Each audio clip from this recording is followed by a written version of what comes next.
Hi everyone, welcome to Erin's Tasty Heritage. My name is Erin and I am so excited to be joining you in the kitchen today. We had a little bit of a catastrophe. I was asking my son what he wanted for dinner, and I have some sweet potatoes that I need to get rid of, and so I said, let's make sweet potato fries. What do you want to go with that? And he was like, said some things, and I was like, well, that doesn't go with sweet potatoes. And so he goes, what about sloppy joe? So I ran to the pantry and I am out of sloppy joe sauce. So we're gonna can some up real quick.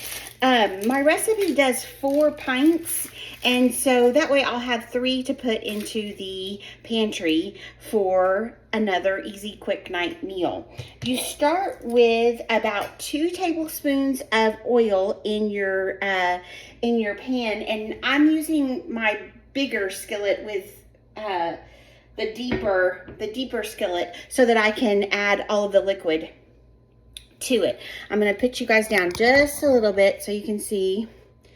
Okay, so I'm going to start by chopping 1 good size onion, and then I've already got my heat on, so we will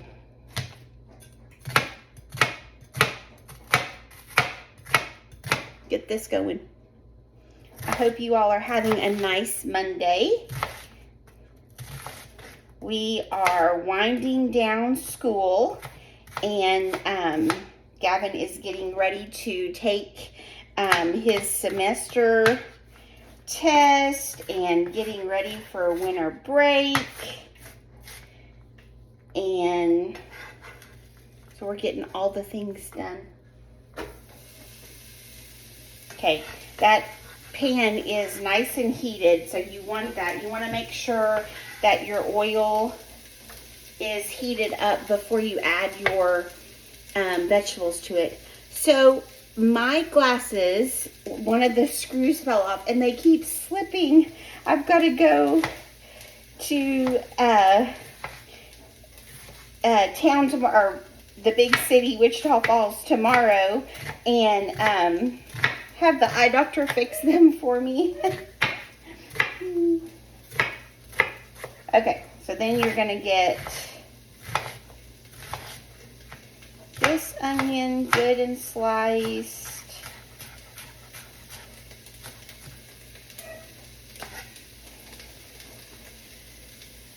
My recipe calls for 2 cups of onion, which would normally be like 2 medium, but that was a good size onion, so I just did the 1 onion. So you for sure, and I will post the recipe in the description box. Okay, then I'm gonna use, I still have some of my chopped peppers from the garden, and I want 4 cups, and I think that's what this is, but I'm gonna measure just to be on the safe side.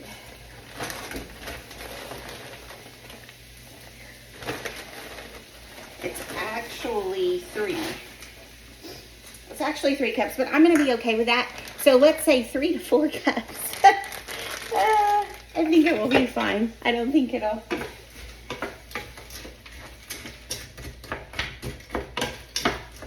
Yeah, it will be fine. So what we're going to do is let that simmer and let it get, the onions get translucent and soft, and allow the peppers to get soft, and then I will start adding the other things to it. Okay, so I let this go about 4 to 5 minutes and got some good caramelization on those onions, even the peppers as well.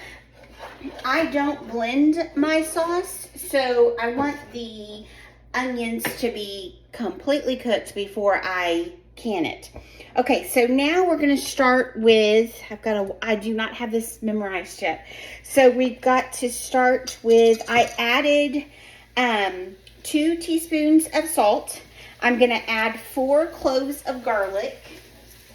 And I just moved my heat down to low.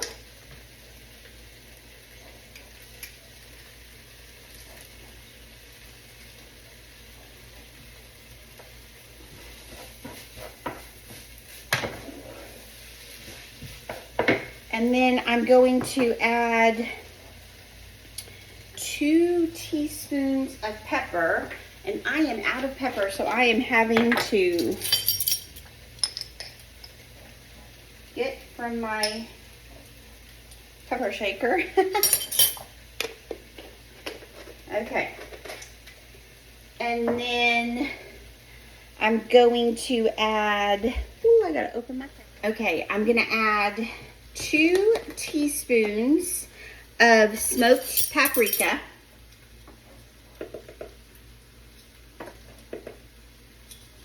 And I'm gonna add 2 teaspoons of granulated garlic.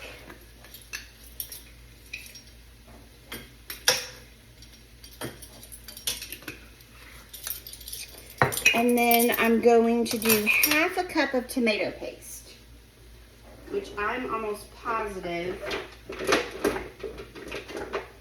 that is what I have in this jar. I'm gonna, yeah.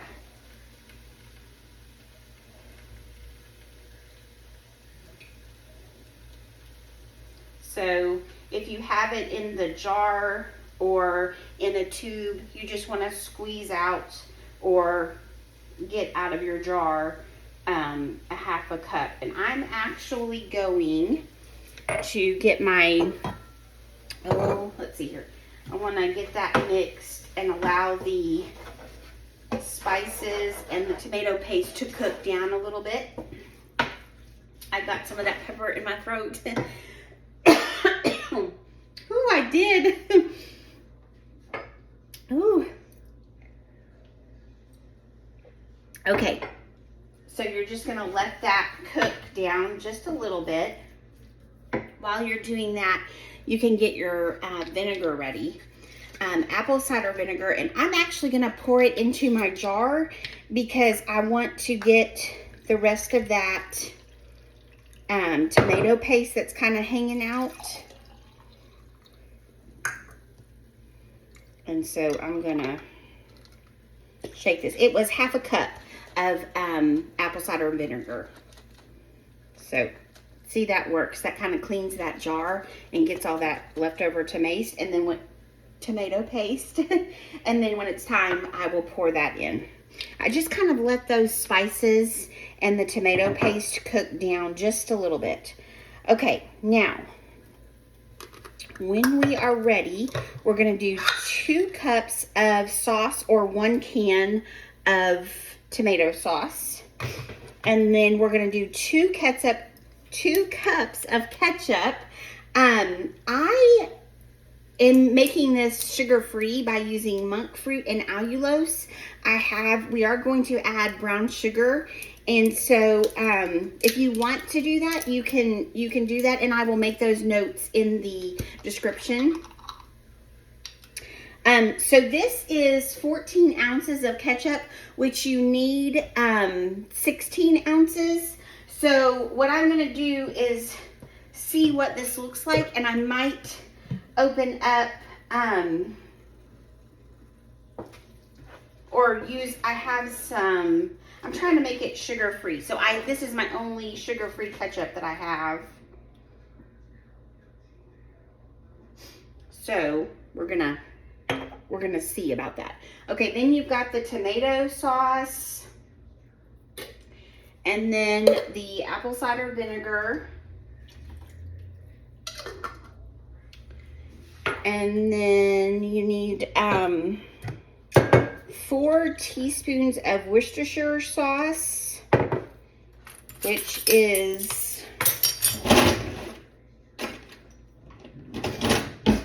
a tablespoon and a teaspoon.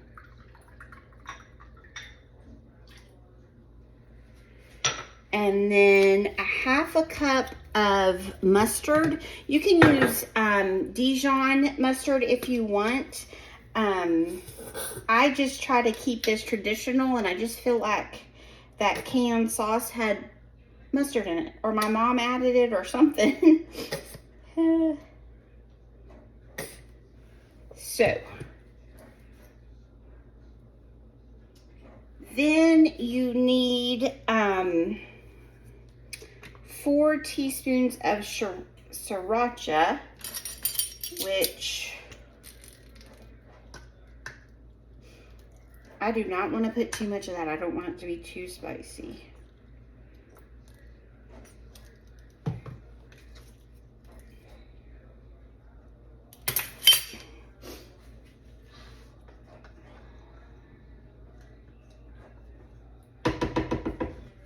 Okay. And then a 1/4 cup of brown sugar. So I'm going to actually use, I'm going to start with 1/8 of a cup of the monk fruit and allulose. Allulose, you measure cup for cup of sugar, but monk fruit is just a little bit sweeter. So I'm going to just do 1/8 of a cup. And then if I need to sweeten it, I will sweeten it after we let it boil for a minute. Okay, I think I got everything. Okay, so now I am going to actually add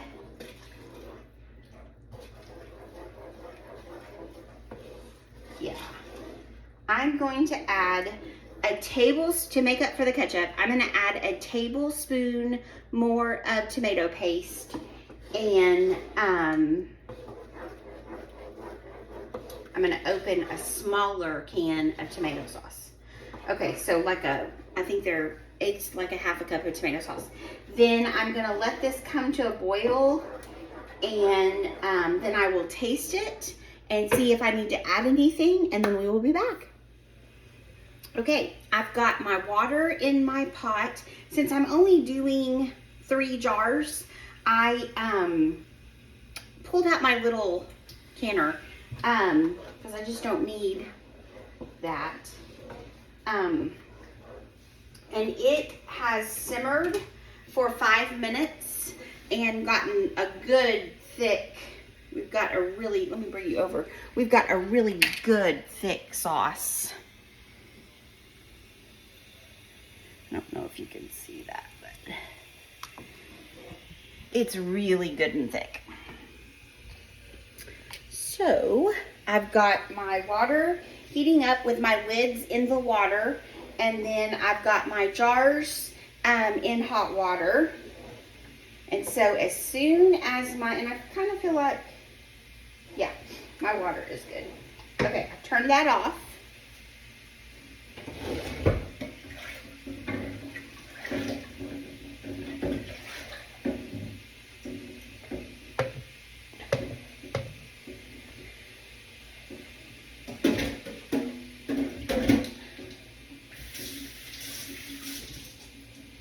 I'm going to leave 1/2 inch of headspace, my poor glasses, 1/2 inch of headspace, and then I will can it for 20 minutes, or just water bath can.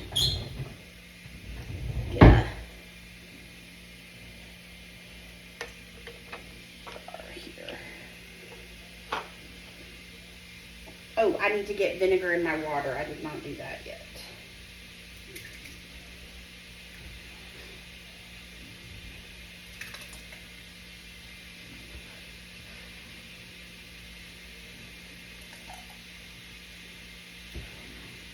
And I have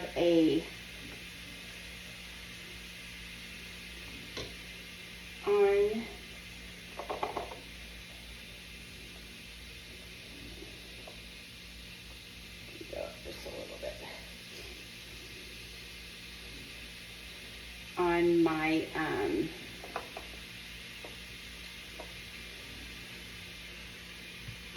funnel, I have a little guard that tells me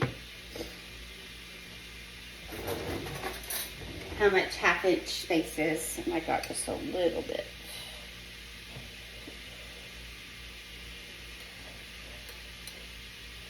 Perfect. Okay.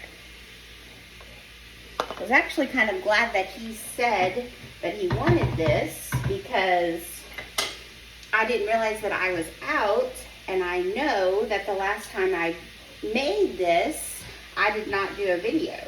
So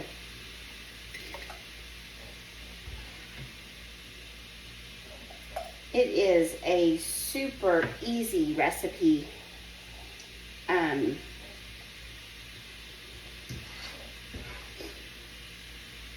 To follow.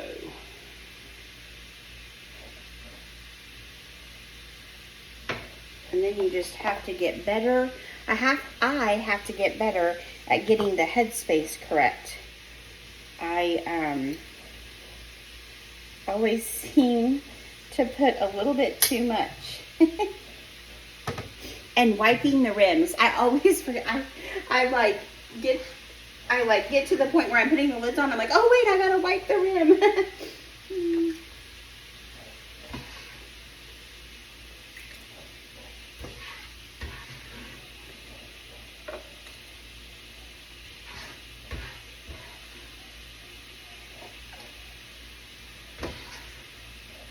Okay. I said.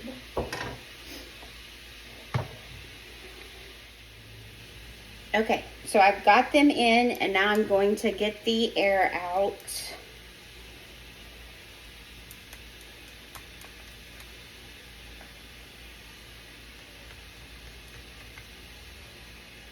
And then I'm going to make sure that the rim is good and clean.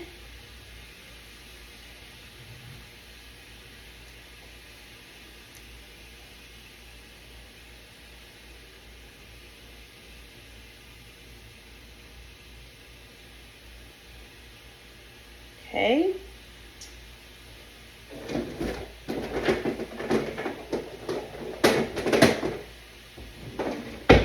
And then we're going to put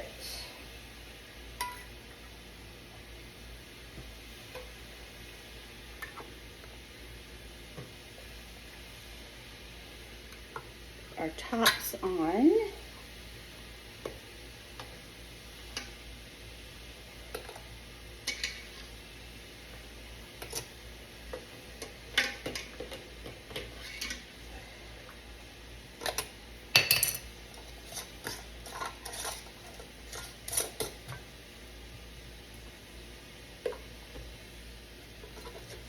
I don't have very much water in there, so we should be good.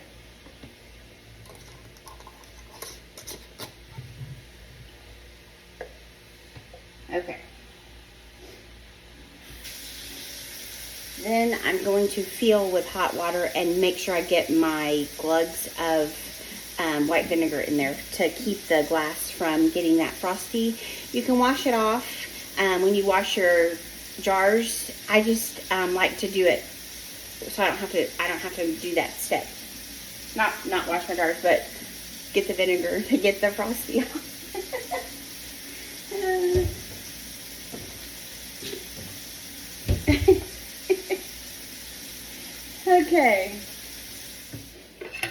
Okay, I've got the water in there, and I'm just gonna put my